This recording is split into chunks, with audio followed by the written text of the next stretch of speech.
हिमालय श्रेणी के तहत महान हिमालय को कंप्लीट कर चुके हैं। आज के इस लेक्चर में हम लघु हिमालय अर्थात मध्य हिमालय के बारे में चर्चा करेंगे। ठीक है,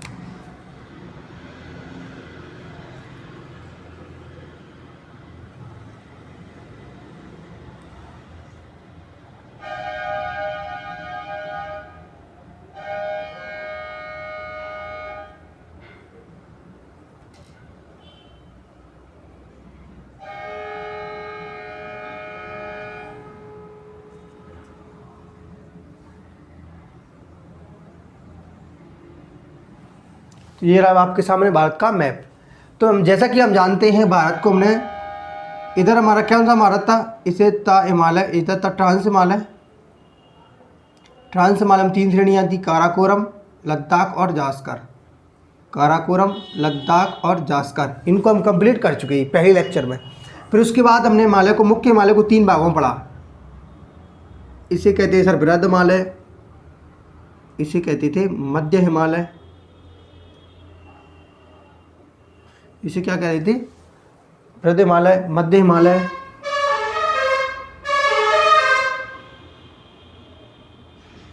ठीक है। और इसके अंत में एक और था, दक्षिण में क्या था, शिवालिक। इसके दक्षिण में क्या है, शिवालिक। तो जैसा कि हमने जाना कि सर हिमालय को हम मुख्यतः 3 विभागों में विभाजित करते हैं, महान हिमालय, उसके दक्षिण में लघु हिमालय, उसके दक्षिण में शिवालिक। ये कौन सा ऊपर वाला, इसे महान हिमालय, मध्य वाले को लघु हिमालय, इसको शिवालिक, MLS अर्थात महान, लघु, शिवालिक, 3 भागों में विभाजित किया। महान वाले को हम पढ़ चुके हैं। आज की क्लास में हम किसको पढ़ेंगे, लघु हिमालय अर्थात मध्य हिमालय की चर्चा करेंगे। ठीक है, तो कहेंगे सर लघु हिमालय के बारे में लिखेंगे, महान हिमालय के दक्षिण में क्या है सर, लघु हिमालय। महान हिमालय के दक्षिण में, महान हिमालय के दक्षिण में उसी के समानांतर क्या कहेंगे, महान हिमालय के दक्षिण में तथा शिवालिक हिमालय के उत्तर में लिखेंगे क्या है, महान हिमालय। लिखो, लघु या मध्य हिमालय कहाँ स्थित है, तो कहेंगे महान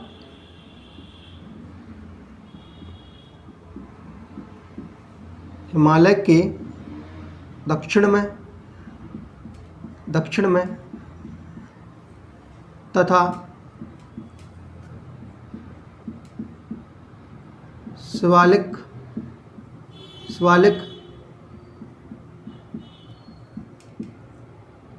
हिमालय के उत्तर में है। अगर मैं बात करूं आपसे कि महान हिमालय के दक्षिण में तथा, देखिए ये कौन सा हिमालय है, महान हिमालय, इसके दक्षिण में कौन सा, लघु। तो ये लघु हिमालय, एक तो शिवालिक और एक महान हिमालय, किन दो के बीच है। तो महान हिमालय के दक्षिण में, महान हिमालय के दक्षिण में ये रहा शिवालिक, सॉरी लघु हिमालय, तथा शिवालिक के उत्तर में, ये दक्षिण में कौन है, शिवालिक, इसके उत्तर में, अर्थात दोनों के बीच में कौन है, मध्य हिमालय या लघु हिमालय। क्लियर है ये बात। दूसरी बात लिखेंगे, लघु, जो लघु हिमालय है और महान हिमालय के दक्षिण में तथा शिवालिक हिमालय के उत्तर में अर्थात दोनों के बीच में, अर्थात दोनों हिमालय के बीच में, दोनों हिमालय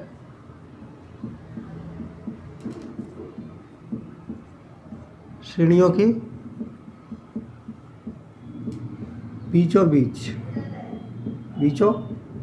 क्लियर है ये बात। अगर मैं बात करूं सर, जो लघु हिमालय है वो कितना किलोमीटर लंबा है सर, अगर मैं इसकी लंबाई की बात करूं, लंबाई की बात करें तो ये महान हिमालय की तरह अधिक लंबा नहीं है।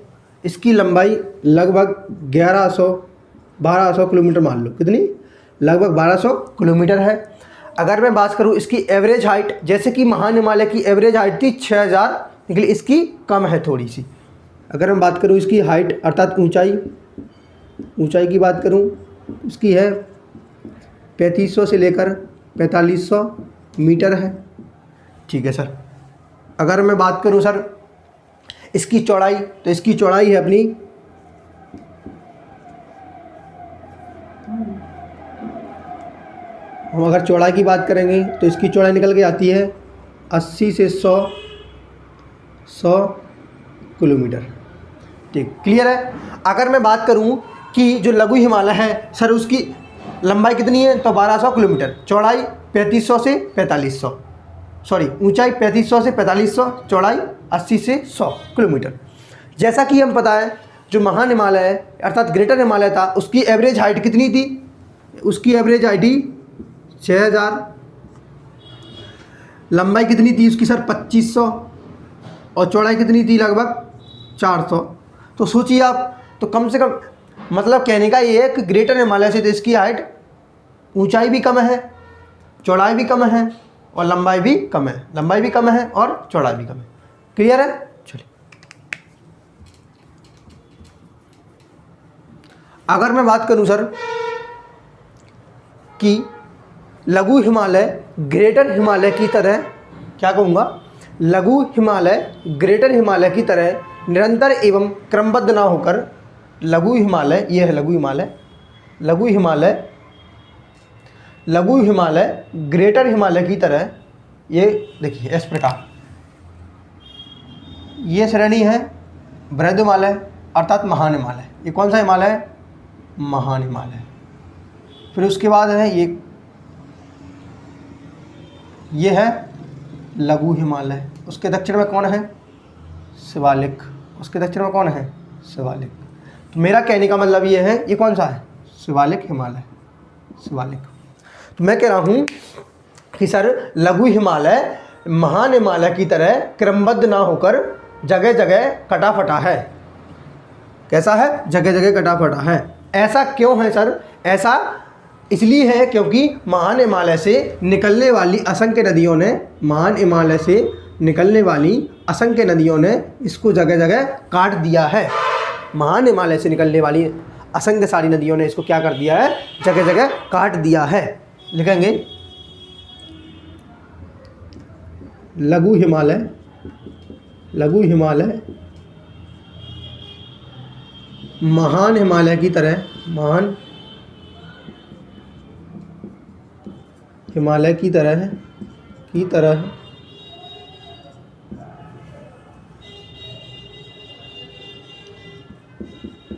निरंतर व क्रमबद्ध नहीं है, क्रमबद्ध नहीं है, ना होकर निरंतर व क्रमबद्ध ना होकर जगह जगह कटा है, जगह जगह कैसा है, जगह जगह कटा फटा है,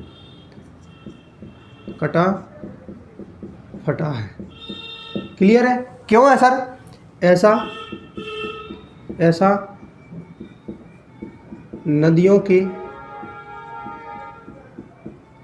बहने के कारण है, ऐसा नदियों के बहने के कारण हो रहा है। समझ में आया क्यों है सर इसका ये कटा फटा, क्योंकि महान हिमालय से बहुत सारी नदियां लघु हिमालय को काट रही हैं और इस शिवालिक को भी काट रही हैं। ठीक है, ये हमने जाना सर, ये बेसिक जानकारी। ठीक है, अगर मैं बात करूं सर जो हम जान रहे हैं किसको, लघु हिमालय को, तो लघु हिमालय को हमने इस कटा चटा होने के चलते कई अलग अलग भागों में बांटा, जैसे 1 2 3 4 5। तो लघु हिमालय को कटा चटा होने के चलते हमने अलग अलग 5 श्रेणियों में विभाजित किया है। कितनी, 5। लघु हिमालय को नदियों द्वारा सेपरेट करने के चलते हमने उसको अलग अलग 5 श्रेणियों में विभाजित किया है। जैसा कि हमने ऊपर ट्रांस हिमालय को किया था, जैसा कि हमने किसको, ट्रांस हिमालय को किया था। ट्रांस हिमालय को हमने कितने भागों में बांटा था, 3, काराकोरम, लद्दाख, जास्कर। क्लियर है। रब करूं,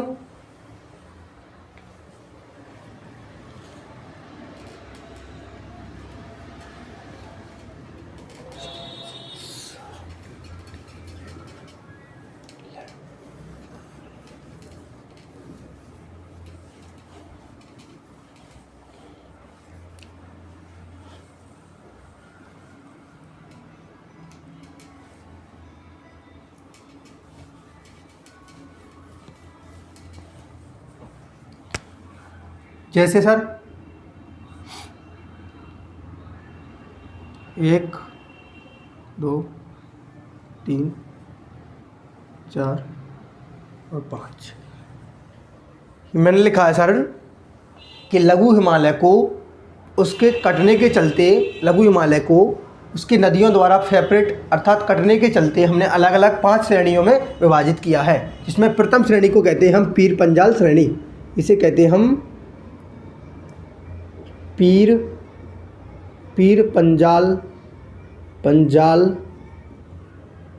पंजाल श्रेणी। इस श्रेणी को क्या कहते हैं? पीर पंजाल श्रेणी। दूसरी को कहते हैं सर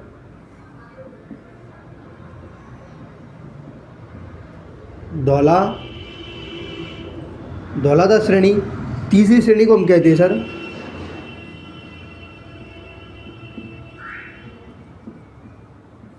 मसूरी श्रेणी। तीसरी को कहते हैं क्या सर? मसूरी। चौथी को कहते हैं नागटिब्बा श्रेणी, नागटिब्बा। और अंतिम 5वीं को कहते हैं महाभारत श्रेणी,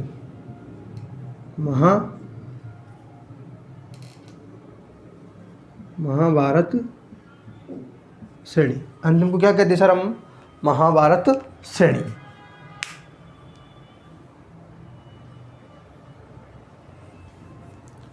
महाभारत श्रेणी।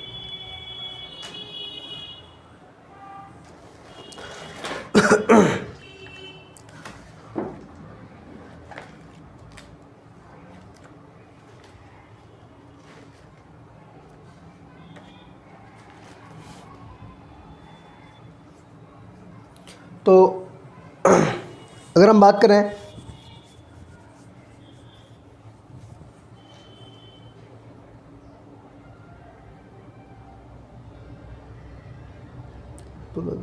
सूरी, चले अब कोई दिक्कत नहीं यार, काट लेंगे।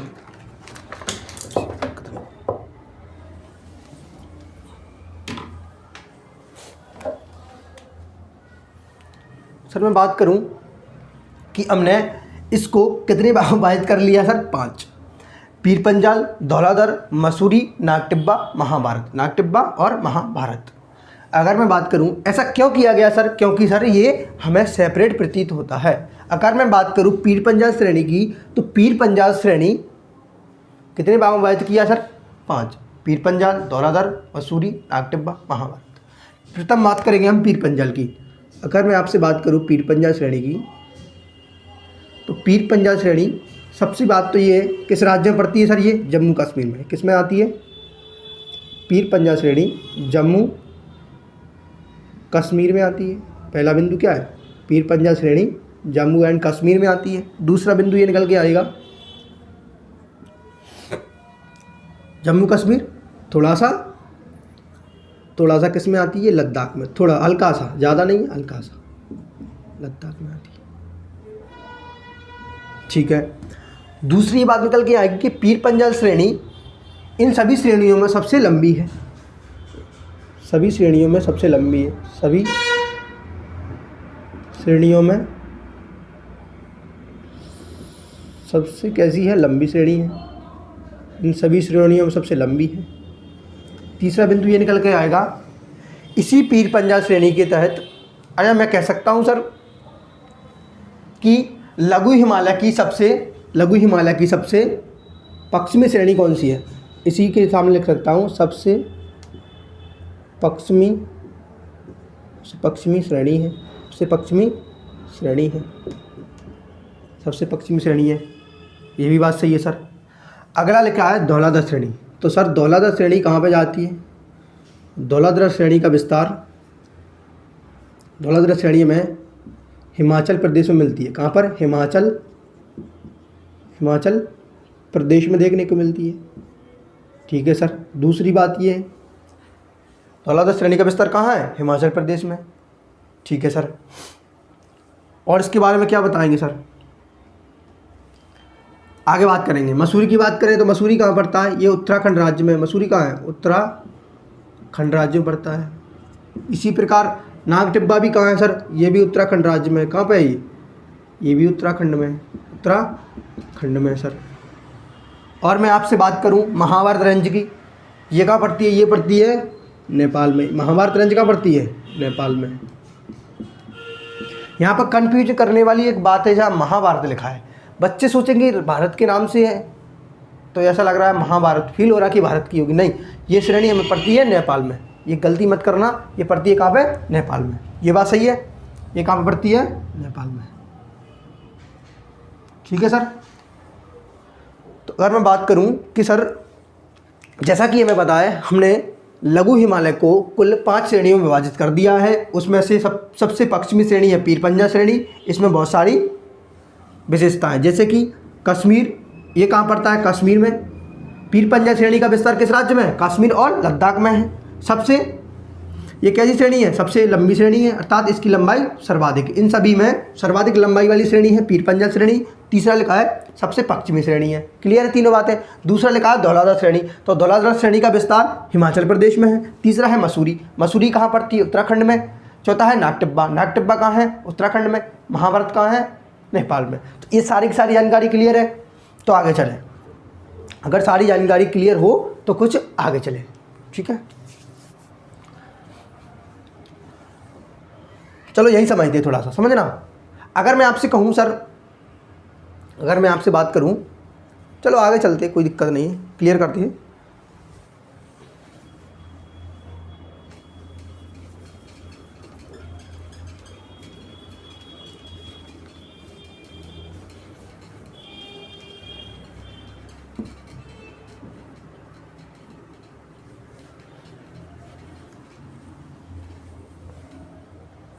समझना,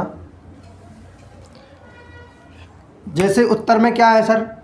लघु हिमालय के उत्तर में कौन है? महान हिमालय। कौन है भाई? महान हिमालय। इस प्रकार से महान हिमालय, इस प्रकार से बना हुआ है। इसके दक्षिण में कौन है? लघु हिमालय। इस प्रकार से लघु हिमालय है। 1 2 3 4 और 5, इस प्रकार से ही लघु हिमालय है।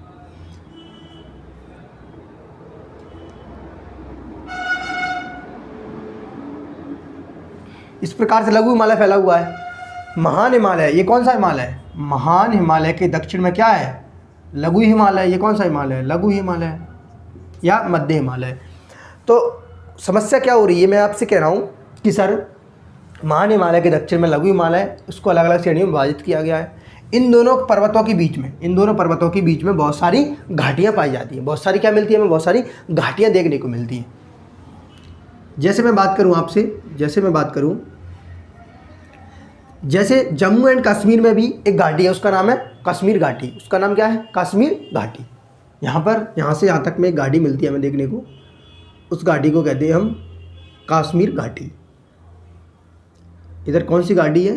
कश्मीर घाटी। यहाँ से यहाँ तक कौन सी घाटी मिलती है हमें? यहाँ तक, यहाँ पर कौन सी घाटी है? कश्मीर घाटी। तो मैं लिख दूंगा, जम्मू कश्मीर में एक हमें घाटी देखने को मिलती है, उसे हम कहते हैं कश्मीर घाटी। क्यों सर? देखना, दो पर्वतों के बीच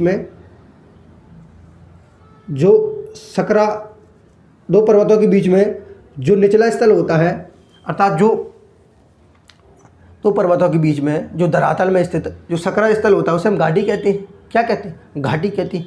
अब चूंकि इधर भी एक पर्वत है, इधर भी एक पर्वत है, तो दोनों की पर्वतों के बीच में क्या बन गई हैं? प्रमुख बहुत सारी घाटियों का निर्माण हुआ है। जैसे यहाँ पर एक घाटी है, उसको कहते हैं हम कश्मीर घाटी। इसको क्या कहते हैं हम? कश्मीर की घाटी। कश्मीर घाटी। कश्मीर घाटी कौन सी घाटी है सर? यहाँ पे घाटी है कश्मीर की घाटी। लिखो, कश्मीर घाटी। कश्मीर घाटी। सेम इसी प्रकार से धौलाधार श्रेणी, जो कहाँ थी धौलाधार श्रेणी, ये कौन सी श्रेणी है? ये कौन सी है?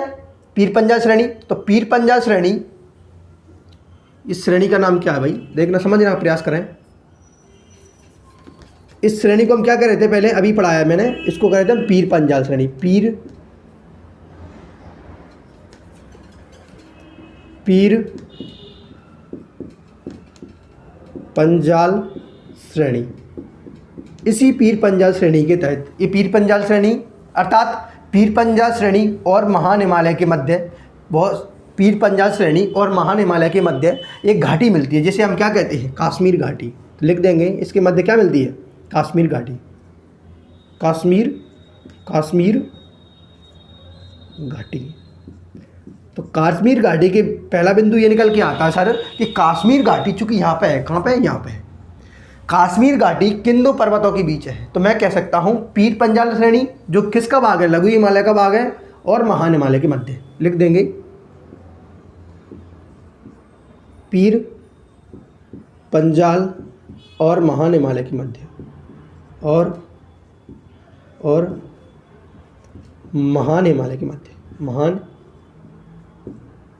हिमालय के मध्य। बात क्लियर है सर?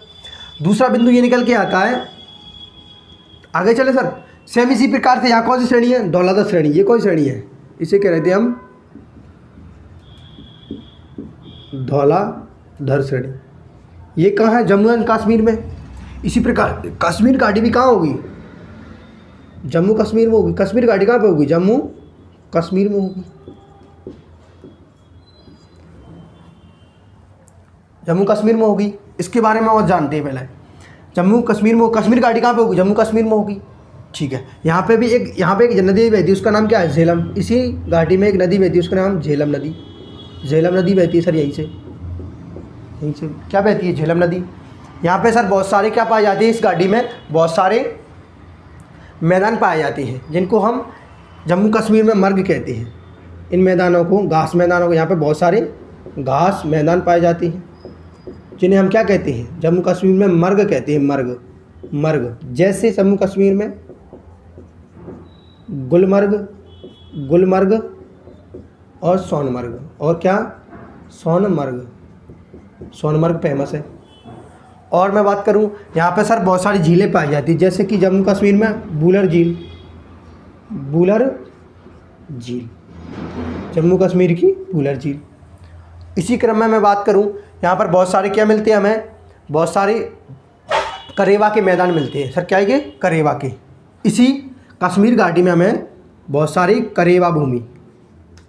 करेवा के मैदान देखने को मिलते हैं। सर ये करेवा के मैदान क्या होते हैं? कुछ नहीं होता, जब इन पर्वतों या पहाड़ों से, जैसे कि मान के चलना यहाँ कोई पर्वत है, यहाँ क्या कोई पर्वत है, तो इसमें जो बर्फ़ जमी है, चोटियों पर जो बर्फ़ जमी है, वो जब चोटियों पर जमी हुई बर्फ़ नीचे आती है तो अपने साथ बहुत सारे अवसाद लाती है, और अवसाद लाने के बाद क्या कर देती है? इनको यहाँ पर इकट्ठा कर देगी, और इकट्ठा करने के बाद जो मैदान बनते हैं, इन अवसादों को इकट्ठा करने के बाद जो मैदान बनते हैं, उन्हें क्या कहते हैं? हम करेवा। उन्हें हम कहते हैं करेवा मैदान। और इसी करेवा मैदान में जम्मू कश्मीर में किस किस की कृषि होती है? इसी करेवा भूमि में हमें केसर की मिलती है। केसर की कृषि। और इसी में सर हमें मिलता है दूसरा सेब की कृषि। इसी करेवा भूमि में क्या मिलता है? केसर और सेब की कृषि देखने को मिलती है। पूरे भारत में अगर मैं बात करूं, केसर की कृषि केवल और केवल जम्मू कश्मीर राज्य में होती है। ठीक है। तो ये हमने किसके बारे में जाना सर? कश्मीर घाटी के बारे में। कश्मीर घाटी के बारे में महत्वपूर्ण बिंदु क्या क्या है? तो बिंदु एक है सर पीर पंजाल। कश्मीर घाटी कहाँ है? पीर पंजाल श्रेणी, जो किसका भाग है? लघु हिमालय का। पीर पंजाल श्रेणी अर्थात लघु हिमालय की पीर पंजाल श्रेणी और महान हिमालय के मध्य कश्मीर घाटी स्थित है। क्लियर है ये बात? दूसरा, किस राज्य में पड़ती है सर? जम्मू एंड कश्मीर में, तभी तो इसका नाम क्या है? कश्मीर घाटी। तीसरा बिंदु है, यहाँ पे कौन सी नदी प्रभावित होती है? झेलम नदी। ठीक है। यहाँ पे कुछ घास के मैदान पाए जाते हैं, जिन्हें हम मर्ग कहते हैं, जैसे कि गुलमर्ग और सोनमर्ग। जम्मू कश्मीर में कुछ घास के मैदान मिलते हैं, जिन्हें हम मर्ग कहते हैं, जैसे कि गुलमर्ग और सोनमर्ग। और यहाँ पर एक झील मिलती है, जिसे हम बूलर झील कहते हैं। यह भारत की मीठे पानी की झील है। भारत की सबसे बड़ी मीठे पानी की झील बूलर झील। क्लियर है? चलो, यहाँ पर सर करेवा मैदान पाए जाते हैं। सर करेवा मैदान क्या है? ऐसे मैदान जिनका निर्माण पर्वतों या पहाड़ों पर जमी बर्फ़ के पिघलने के चलते या फिर बर्फ़ के टूटने के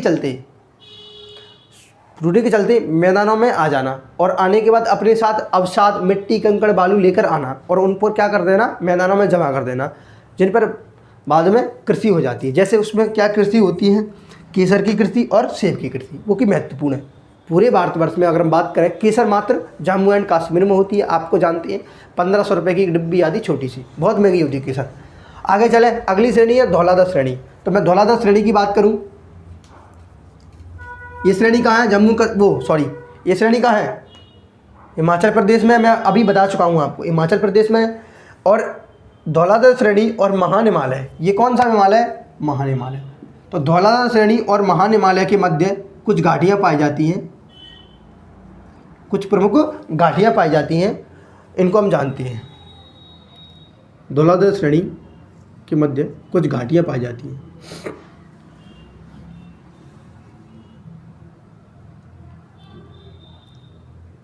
लिखेंगे, लिखना सभी लोग।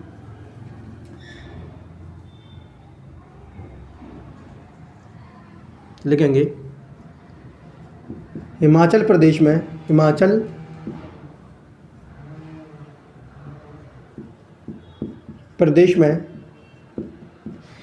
प्रदेश में धौलाधर श्रेणी और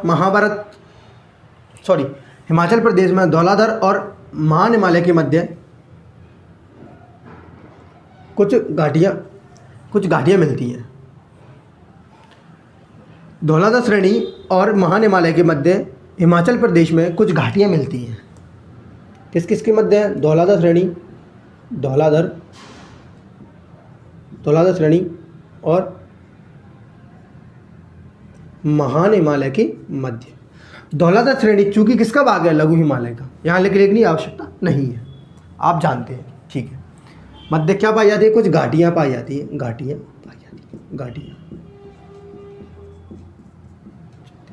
चूंकि दो पर्वतों के बीच में सकरा रास्ता तो होगा सर, उसे हम घाटी कहते हैं। जैसे इस प्रकार से समझने का प्रयास करना, इस प्रकार।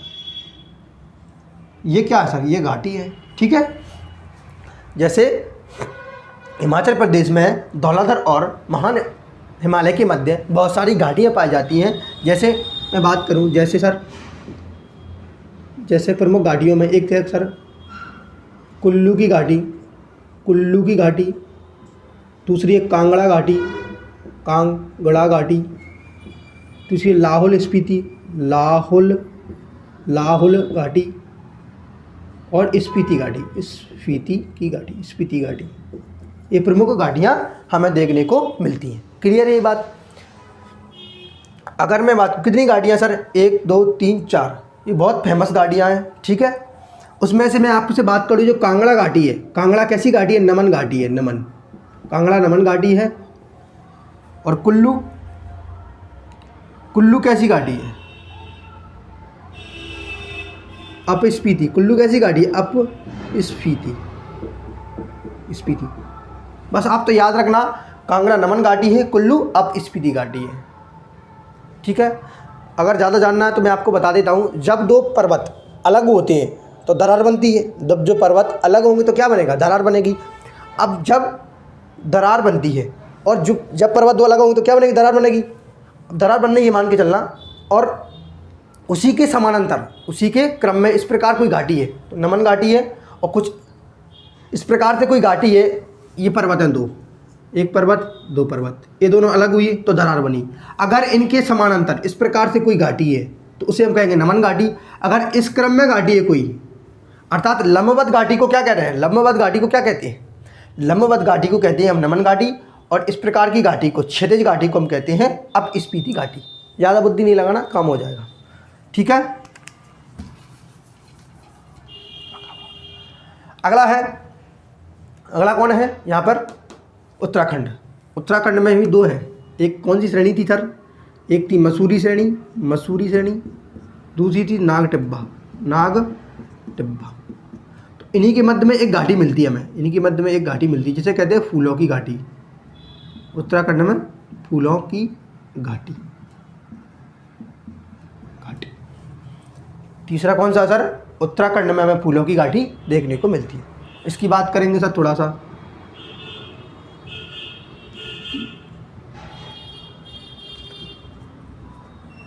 तो उत्तराखंड में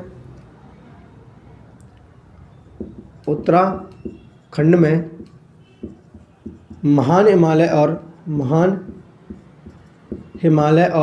लघु हिमालय के मध्य, इसके लघु हिमालय अर्थात मसूरी और नाग टिब्बा के मध्य, लघु हिमालय के मध्य फूलों की घाटी पाई जाती है। कहीं की? फूलों की घाटी, फूलों की घाटी पाई जाती है। ठीक है। अगर मैं बात करूं आपसे, और ये फूलों की घाटी बहुत फेमस घाटी है, इसे यूनेस्को की विश्व धरोहर सूची में शामिल किया गया है और एक पर्यटक स्थल है। फूलों की घाटी क्या है? ये सारे के सारे पर्यटक स्थल है। कुल्लू, कांगड़ा, हाहुल, स्पीति, सारे के सारे क्या है? पर्यटक स्थल है। सर ऐसा क्यों हो रहा है? हो इसलिए रहा है क्योंकि ये क्या है, महान हिमालय के दक्षिण में है और दो पर्वतों के बीच है, तो क्या है, घाटियाँ बन गई हैं। घाटियों अर्थात पर्वतों पर ऊंचा ले, पर्वतों की ऊंचाई ज़्यादा है क्योंकि बर्फ़ जमी हुई। लोग पसंद तो रहना पसंद नहीं करेंगे, लेकिन लोग ये भी जानते हैं कि हमें क्या करना है, ठंडे प्रदेशों में रहेंगे तो लोग ठंडे प्रदेशों में रहना पसंद करते हैं, तभी तो घूमने जाते हैं। तो इस चक्कर में क्या हुआ है, इन पर्वतों के किनारे अर्थात घाटियों में बहुत सारे लोग निवास कर रहे हैं। ठीक है। तो इस चक्कर में पर्यटक स्थल बहुत ज़्यादा है। यहाँ पर आबादी भी बहुत सारी बढ़ गई है। पहले बहुत कम आबादी थी, अब बहुत सारी आबादी यहीं रहती है। ठीक है, क्लियर है। आगे मैं चलूँ तो सर ये क्या है, प्रमुख घाटियाँ हैं और मैं आपको इनके बारे में कंप्लीट कर चुका हूँ। इधर कौन सी है? इधर इसे कहते हैं महाभारत श्रेणी, इसे कहते हैं महाभारत श्रेणी, महाभारत श्रेणी। ये कहाँ है सर? ये नेपाल में है, मैं अभी बता चुका हूँ। ये कहाँ पड़ती है श्रेणी? नेपाल राज्य में है, सॉरी नेपाल देश में है। कहाँ है महाभारत श्रेणी? नेपाल में। इसी की महाभारत श्रेणी और महान हिमालय के मध्य, महाभारत श्रेणी और महान हिमालय के मध्य एक घाटी पाई जाती है जिसे हम कहते हैं काठमांडू की घाटी। ये कहते हैं हम काठमांडू की घाटी। इसका नाम क्या है? काठमांडू की घाटी। तो ये इस प्रकार से महान हिमालय और लघु हिमालय के मध्य बहुत सारी घाटियाँ पाई जाती हैं जो आपके सामने इस प्रकार से प्रेजेंट है। क्लियर है ये बात? अगर किसी को दिक्कत हो तो वो स्क्रीनशॉट ले सकता है, ले ले जल्दी से, फिर क्लास आगे चली जाएगी और आप देखते रह जाएंगे, समझ में नहीं आएगा बहुत जल्दी। ठीक है, जल्दी से लें।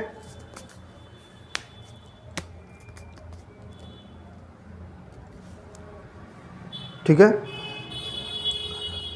और मैंने आपसे बताया था कि सर कुछ घास के मैदानों को हम यहाँ कह रहे थे गुलमर्ग और सोनमर्ग। इसी प्रकार से इस उत्तराखंड राज्य में इनको हम कहते हैं, कुछ घास के मैदान उत्तराखंड में भी मिलते हैं जिन्हें हम कहते हैं बुग्याल और प्यार, बुग्याल और प्यार। ठीक है भाई, बुग्याल और प्यार। और मैं आपको बता दूं, इन्हीं घाटियों के तहत भारत के प्रमुख पर्यटक स्थल कश्मीर की इन कुल्लू, कांगड़ा, लाहौल, स्पीति घाटियों के मध्य भारत के प्रमुख पर्यटक स्थल पाए जाते हैं। जैसे प्रमुख पर्यटक स्थल इन्हीं घाटियों के मध्य मिलती है। जैसे सर मैं बात करूँ आपसे, प्रमुख पर्यटक स्थल होगी जैसे कि शिमला, जैसे शिमला, डलहौजी, रानीखेत,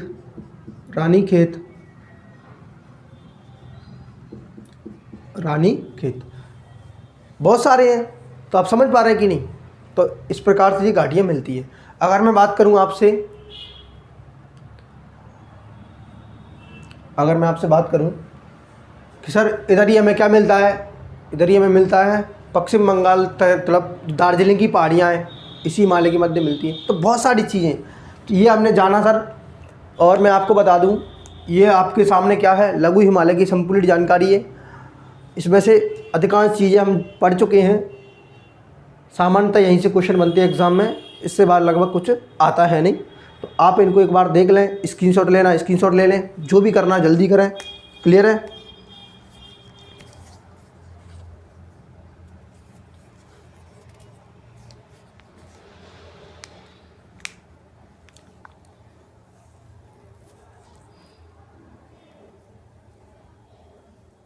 ठीक है, ये बात जानकारी क्लियर है? आप समझने का प्रयास करें, ये क्लियर हो चुका है। अब मैं ये कह रहा हूँ सर, जैसे ये कौन सा हिमालय, महान हिमालय है, ये लघु हिमालय है। इसको साफ करने के बाद 2 मिनट में क्लास आपकी ख़त्म हो जाएगी।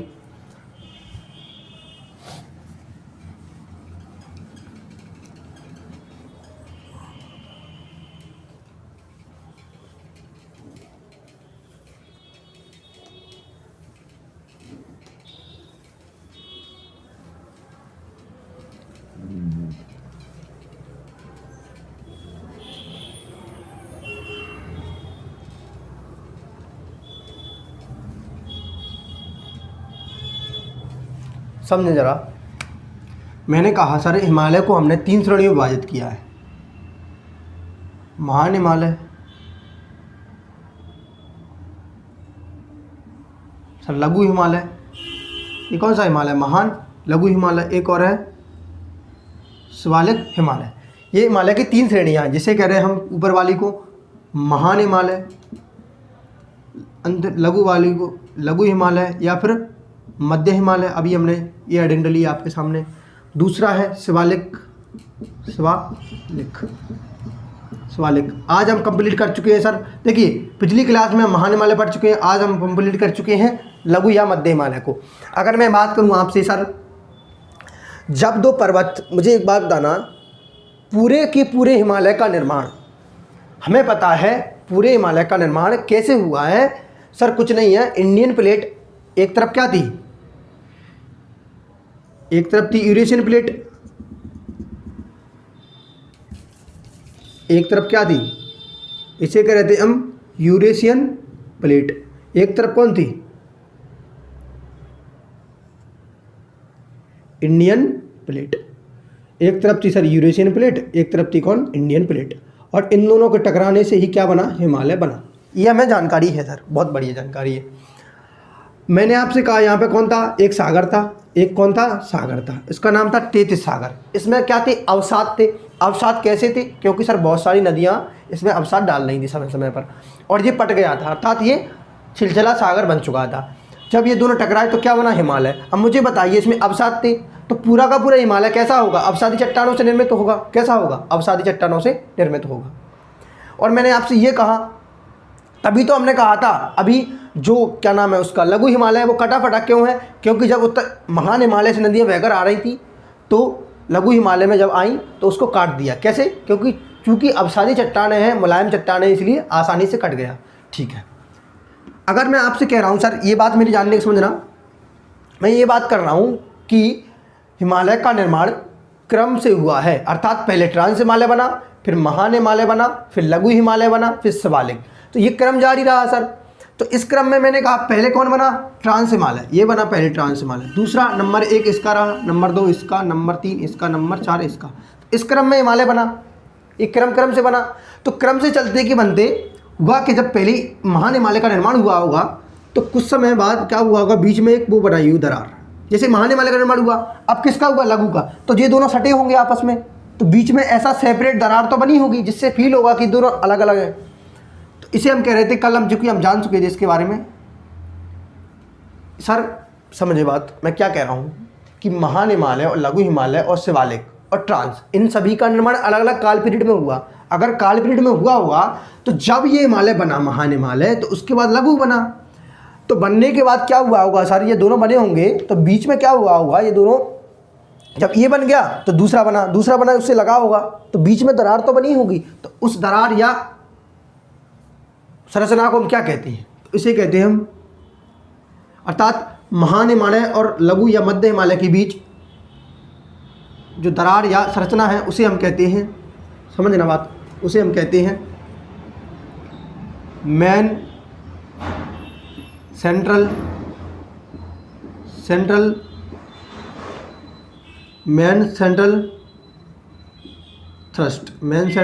थ्रस्ट। ठीक है। और मैंने बताया ट्रांस हिमालय और महान हिमालय, अर्थात इसके उत्तर में भी क्या? ट्रांस। तो ट्रांस हिमालय और महान हिमालय के बीच में भी एक दरार थी, उसको हमने क्या कहा था? Suture zone, Indo Tsangpo suture zone, ये हम पढ़ चुके। इसी सेम प्रकार से लघु हिमालय और शिवालिक के मध्य में भी दरार पाई जाती है, उसे भी हम अगले लेक्चर में जानेंगे। क्लियर है? तो दोस्तों, अगर ये वीडियो आपको थोड़ी सी भी हेल्प कर रही है, कुछ काम में आ रही है, तो प्लीज़ लोगों के साथ शेयर करें, चैनल को सब्सक्राइब करें, वीडियो को लाइक करें। मिलते हैं अगली वीडियो में, तब तक के लिए जय हिंद, जय भारत।